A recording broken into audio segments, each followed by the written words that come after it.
Planter की मदद से हम पनीरी जो है उसको खेत में मुंतकिल करते हैं, बल्कि इसके साथ साथ ये रिज बनाने का काम भी करता है। हमारे खेत मजदूरों की दिन ब दिन होती हुई कमी को मैं आपको बताता चलूं कि ये वेजिटेबल नर्सरी ट्रांसप्लांटर कम रिजर है। मतलब इस ट्रांसप्लांटर की मदद से ट्रेस के अंदर तैयार की गई उगाई गई पनीरी को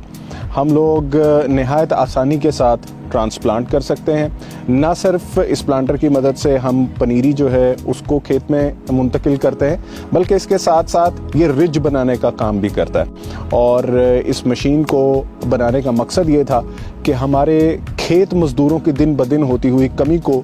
पूरा करने के लिए ख़ास तौर पे सब्जियात की काश्त के फ़रोग के सिलसिले में ऐसी मशीन मुतारिफ़ करवाई जाए जिसकी मदद से आसानी से पनीरी जो सब्जियों की तैयार होती है उसको आसानी से खेत में मुंतकिल किया जा सके। और एक मुकामी ज़िम्मेदार हैं हमारे शरीफ and sons manufacturers,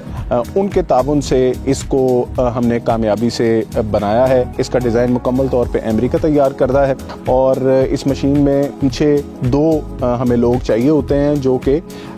in cups के अंदर जो पनीरी रखी हुई होती है उस पनीरी को सिर्फ इस बात को उन्होंने यकीनी बनाना होता है कि वो पनीरी इन कप्स में ध्यान से रखी जाए जो कि ऊपर ट्रेज में मौजूद होती हैं।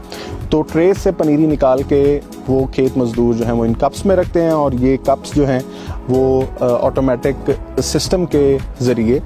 ज़मीन के अंदर उस पनीरी को मुंतकिल करती है। इस मशीन को हम आसानी से 60 हार्स पावर से ऊपर कोई भी ट्रैक्टर हो उसकी मदद से इस मशीन को हम चला सकते हैं। पीटीओ के ज़रिए इसको पावर दी जाती है। जी, हमने अब तक जो तजर्बात किए हैं, हमने टमाटर,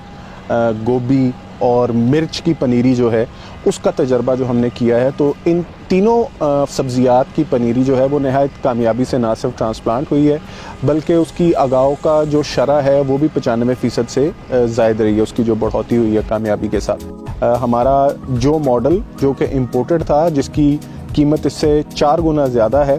इस मशीन की पायदारी जो है उस हमारे मॉडल से बहुत दर्जे बेहतर है।